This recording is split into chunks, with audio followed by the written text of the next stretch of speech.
Et si ce que tu appelles liberté n'était qu'un raffinage de chaînes invisibles? Et si, dans chaque échec récurrent, dans cada choix que tu sabotes sans comprendre pourquoi, quelque chose de plus ancien que toi-même tirait les ficelles en silence?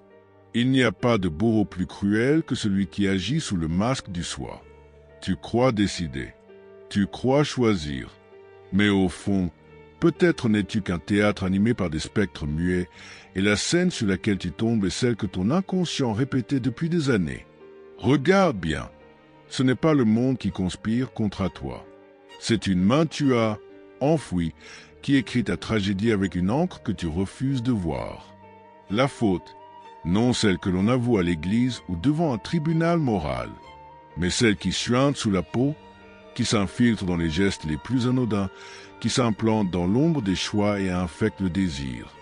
Une culpabilité qui ne parle pas mais qui agit, qui construit des prisons avec des sourires, qui pousse l'homme à échouer là où il voulait en réussir, simplement pour punir une part de lui qui n'a jamais pu aimer. Est-ce toi qui te détruis, ou est-ce la voix d'un passé trop ancien pour avoir un nom? Et si chaque autodestruction n'était qu'un sacrifice inconscient, offert à un Dieu intérieur que tu n'as jamais cessé de servir? Pourquoi tombes-tu toujours amoureux de ce qui te brise? Pourquoi repousses-tu ce qui t'élèverait? Et si l'amour, le vrai, te faisait peur non parce qu'il est dangereux, mais parce qu'il guérit? Il y a dans le fond de chaque choix une ligne de fracture. Une faille par où s'infiltrent les croyances mortes de nos enfances, les murmures de figures que nous avons portés en silence comme des totems inversés.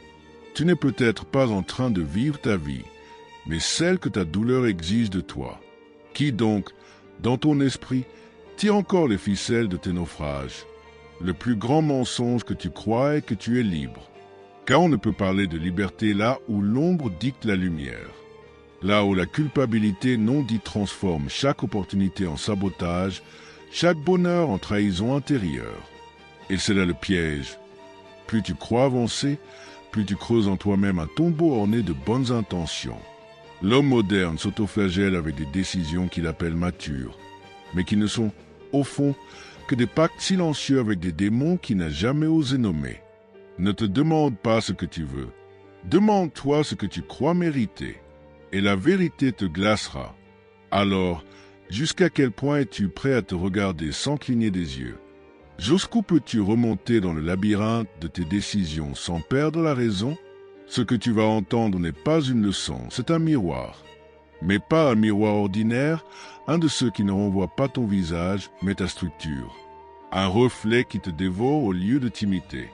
Une voix qui ne t'explique rien, mais qui te dénude. Car parfois, pour guérir, il faut d'abord comprendre pourquoi l'on se mutile. Et cette compréhension-là n'attend pas, elle exige. Et s'il y avait en toi une blessure si ancienne, si silencieuse, que tu l'as confondue avec ta propre voix, tu marches, tu te construis, tu tombes, tu recommences et tu crois que c'est le hasard ou l'injustice ou ton manque de volonté. Mais quelque part, dans le labyrinthe de ton être, une graine fut plantée. Une graine faite de regards que tu n'as pas compris, de silences que tu as interprétés comme des verdicts, de gestes froids que tu as traduits en vérité définitive ce qui tu es et ce que tu vaux. Ce n'est pas toi qui as choisi de porter cette faute, c'est elle qui s'est greffée à toi comme une seconde peau. Et depuis, chaque fois que tu t'approches de quelque chose de trop lumineux, une voix te retient. Une voix qui ne te parle pas en mots, mais en sabotage. Car la vérité, c'est que tu ne crains pas l'échec. Ce que tu crains, c'est ce que la réussite pourrait révéler de toi. Tu as peur de ce que tu deviendrais si tu ne portais plus cette culpabilité comme un talisman. Qui serais-tu sans cette voix intérieure qui te répète, sans relâche, que tu n'es pas digne? L'autodestruction n'est pas un accident. Elle est un rituel. Une cérémonie secrète à laquelle tu participes chaque fois que tu repousses l'amour, chaque fois que tu choisis le chaos au lieu de la paix, chaque fois que tu déformes tes propres élans pour t'adapter à des cicatrices que tu n'as jamais su nommer. Et pourtant, tu appelles sa liberté. Tu dis que tu vis selon tes choix. Mais il n'y a pas de choix là où l'inconscient gouverne. Pensée grecque. Pourquoi est-ce que tu t'excuses d'exister chaque fois que tu entres dans une pièce? Pourquoi est-ce que tu souris alors que ton ventre se noue? Pourquoi acceptes-tu si facilement de tout donner à ceux qui, au fond, ne te voient même pas? Tu crois que tu es généreux, mais peut-être es-tu seulement en quête d'absolution. Comme si chaque offrande, chaque sacrifice, chaque oubli de toi-même était une tentative désespérée de te laver de cette faute invisible qui t'habite. Tu ne vis pas pour créer, tu vis pour réparer. Et c'est là que le piège se referme. Car ce que tu cherches à réparer n'a jamais été brisé. Ce n'est pas toi le coupable, mais tu portes la punition comme un manteau sacré. Et cette culpabilité, tu ne l'as pas inventée, tu l'as héritée. Elle vient de gestes que tu n'as pas compris, de peurs qui ne t'appartenaient pas, de modèles que tu as cru devoir reproduire pour être aimé. Tu t'es construit autour d'une idée fausse, que pour mériter la lumière, il fallait d'abord traverser l'enfer, que chaque douceur devait être payée d'avance par la souffrance. Et c'est ainsi que tu es devenu ton propre geôlier. Chaque fois que quelque chose de vrai, de bon, de juste s'approche de toi, ton inconscient active l'alarme. Il te rappelle que tu n'es pas encore lavé, que tu n'as pas encore assez souffert. Alors tu fuis, tu détruis, tu sabotes, non pas par méchanceté, mais par loyauté à une douleur qui te précède. Mais si tout cela n'était qu'un mirage, si tu pouvais déposer cette ancienne dès que tu n'as jamais contracté, si tu pouvais désapprendre la peur d'être complet, la question n'est pas de savoir ce que tu veux, mais ce que tu t'autorises à recevoir. Car l'amour vrai, la paix profonde, la joie sans condition, toutes ces choses exigent de toi un affrontement, celui avec la voix qui dit que tu ne les mérites pas. Et c'est ce duel-là que tu fuis depuis toujours. Pas les autres. Toi, cette version de toi qui n'a jamais eu besoin d'être pardonnée. Cette part que tu as étouffée sous les masques, les performances, les compromis. Regarde-la, elle n'attend plus. Elle brûle. Elle frappe à la porte de ton chaos avec une patience insensée. Elle est la seule vérité que tu ne peux plus fuir.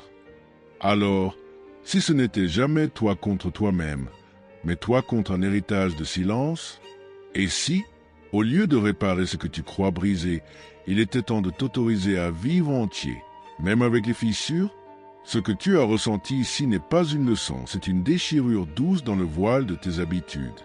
Une ouverture par où ta propre vérité commence à filtrer. Rien ne sera plus exactement comme avant, car une fois qu'on entend l'écho de sa propre culpabilité inconsciente, on ne peut plus feindre ne pas savoir. Tu n'es pas ton passé, tu es ce que tu décides d'en faire. Mais pour cela, il te faudra le courage le plus rare, celui de ne plus t'accrocher à la douleur qui t'a défini.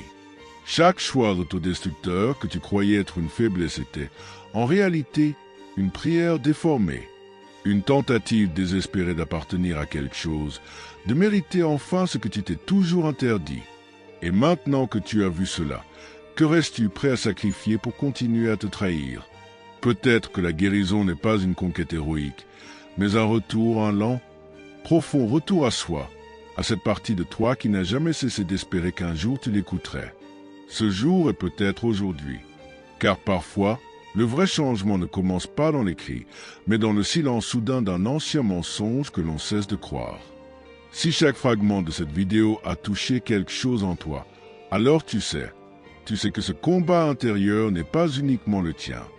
D'autres marchent aussi avec cette faute secrète accrochée au cœur. Et peut-être qu'en partageant cette vérité, en laissant un commentaire, en t'abonnant, tu ne fais pas juste un clic, tu traces un cercle de conscience. Un pacte muet entre ceux qui décident de ne plus vivre enchaînés à l'ombre.